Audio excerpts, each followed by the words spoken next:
Today we're taking a look at the 3 named HQs for Salamanders, talking about whether they are worth bringing, and in general having a discussion about named characters in not just Salamanders, but in Warhammer 40K in general. With the new Nephilim changes putting us all the way down to 6 starting CP, as well as not giving us a free Warlord trait and Relic, named characters have been a bit of a discussion. The reason for that being that they get Warlord-ish traits without you having to pay CP for them. Now this could very well change with Nephilim, but before Nephilim we saw at least 2 or even 3 characters in basically every list. They would usually be equipped with 1 relic and a warlord trait, some of them would even have 2 warlord traits, but in the world of Nephilim, doing so will put you down to a very low starting amount of CP. However, if you are able to bring a named character that can do something that you'd like to do, you can bring them and get that ability without having to pay for it with CP. This means that you still can use some CP on upgrading your generic HQ choices without it hurting you as much as it would without them. Now, just because named HQs can help alleviate that loss of CP, it doesn't mean that they are all perfect. Some of them get priced very highly in terms of points because they do get the Warlord-ish traits for free. Another issue is that some of the named characters are very focused on buffing a specific unit or doing a specific thing, which your list might not be tailored to.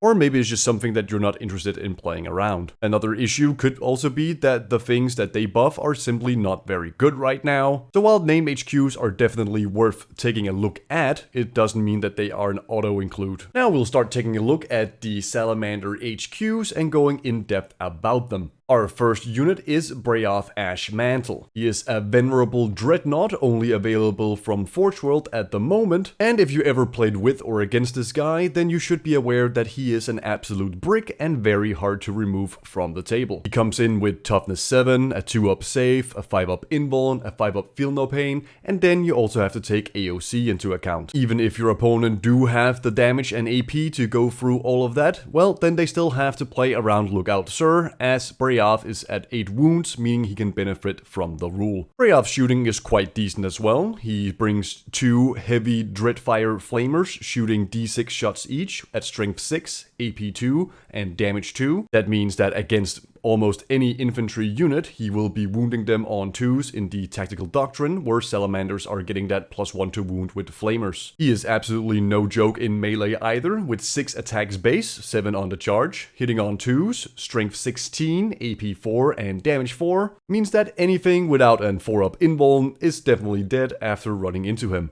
The downsides of Bray'Arth Ashmantle is that he is a pure combat character. He doesn't give your army any buffs or makes it better in any way, so outside of being a good unit himself, he doesn't really do anything for you. He is also quite expensive, coming in at 220 points, which is 35 points more than a Redemptor Dreadnought, and while he does put out more damage in melee than a Redemptor Dreadnought, his shooting kinda lags behind it. Overall, I say you could probably bring either and expect somewhat of the same results. That said, you do get that nice +1 to wound with his Flamers, and the ability to be protected by Lookout Sir, which the Redemptor of course does not.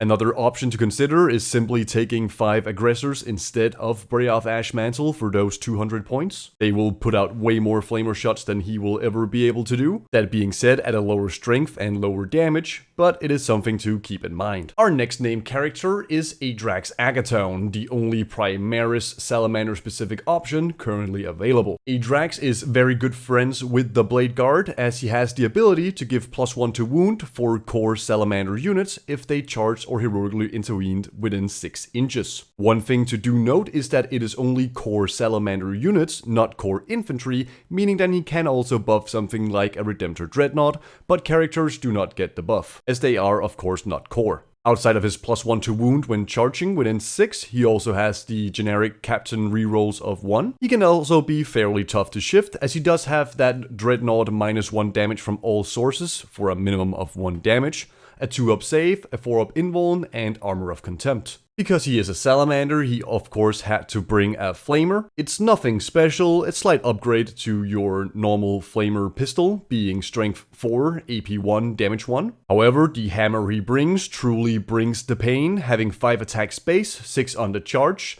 weapon skill of 2, but -1 from hitting with the hammer, meaning you will be hitting on 3s, at strength 8, AP 3, damage 4. So a slightly better Thunder Hammer with +1 AP and +1 damage. Pretty good for taking down something like Death Guard or Thousand Suns Terminators, as their -1 damage will still result in 1 Terminator dead for each wound that goes through. A thing I've always found weird about Adrax is that he kinda buffs the wrong unit, at least if you look at his Warlord trait. Aggressors are kinda the Blade Guard of Salamanders, and of course you can bring both. However, the +1 to wound is often wasted on the aggressors, at least on what they get to charge, being fairly slow units, as they are strength 8. That means that the aggressor's target for a charge is usually other infantry units, upon which they're already wounding on 2s, and so Adrax's aura of getting +1 to wound doesn't really do anything. That being said, his Warlord trait is Lord of Fire, which allows every Salamander unit to reroll the number of shots their Flamer puts out. And obviously, Blade Guard are not equipped with any Flamers, so he kinda wanna run with those aggressors, but as we just mentioned, he doesn't really do much for them. Now, +1 to wound against a vehicle or knights is obviously very nice to give out, but when you're working with aggressors, you're working with 5-inch movement and then having to make a charge. All in all, he just feels a little bit off. Not a terrible choice, just that he kinda buffs the wrong unit if you ask me. Our final named HQ is Vulkan He'Stan. Vulkan He'Stan's ability allows you to choose one unit in your command phase and give them full rerolls to both hit and wound for a Flamer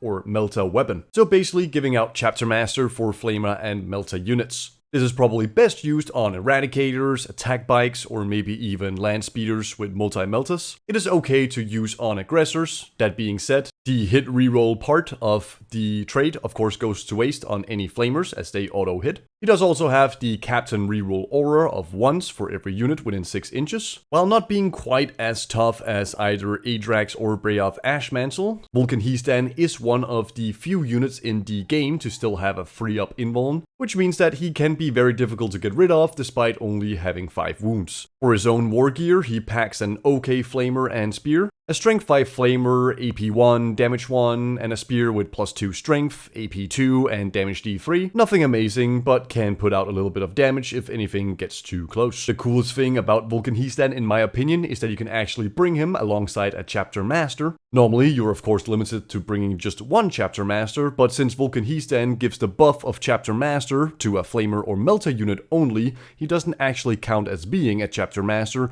and as such, you are able to bring 2 of them. When we're talking about downsides with Vulkan He'Stan, the biggest thing to mention is that it might just be better to go with a Chapter Master instead of him. As mentioned earlier, the Flamers don't care about rerolling hits. And while rerolling wounds is certainly nice, if you really want to put as many wounds into something as possible, you do have a 2 CP strat to just maximize the amount of shots any Flamer unit puts out.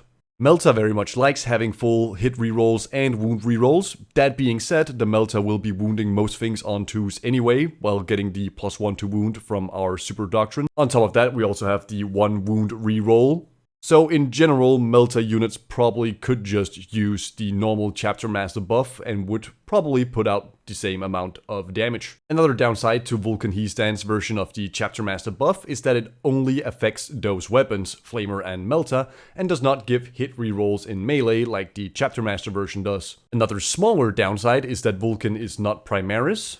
This is not a huge deal, but it does mean that he cannot benefit from things like transhuman physiology. Not being Primaris isn't a huge deal, but it can hurt in some situations. While Vulkan He'Stan can be brought together with another Chapter Master Captain, he cannot be brought alongside Adrax Agatone, as he doesn't count as a Chapter Master himself, and Adrax cannot be upgraded to be Chapter Master, being a named character, meaning that the only way to bring both of them will be to bring 2 different detachments, which would set you back a lot of CP, probably just ruining the whole idea of even bringing named characters. So, which of these 3 options comes out on top in general? Well, the first thing to mention is that this always depends on your army list. If you are building a competitive army, you should be building it around secondaries and not necessarily around the characters. Let's say you build your list to play around engaged on all fronts. Well then, neither of these options might be something you want to take. None of them being on a bike or having a jetpack means that they are fairly slow. But if you're playing, say, Oath of Moment, all of these could serve a purpose. Bray'Arth being a tough brick to shift from your opponent, Adrax buffing up everything else in the middle that is charging, and Vulkan He'Stan giving out those rerolls to a Flamer unit being charged can be very nice.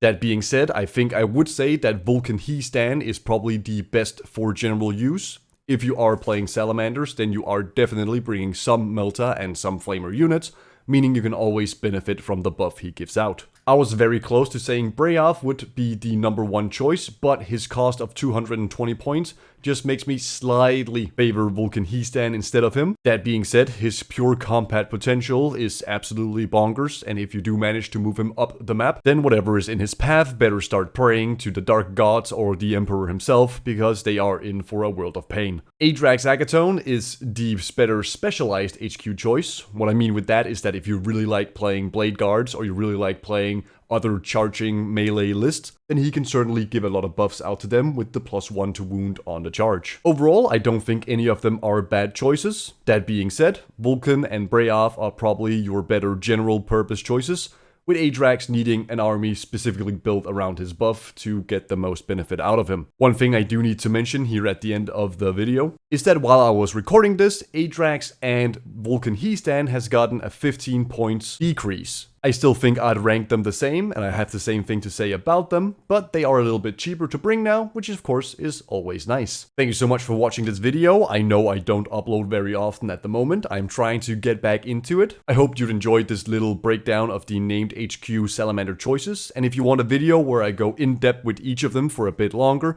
please do let me know in the comments below. Thank you to my Patreons, Seaman and Netch, for supporting me. And in general, just thank you all for sticking around and watching. Good luck with your Warhammer 40K games, and until I see you again, I hope you have a wonderful time.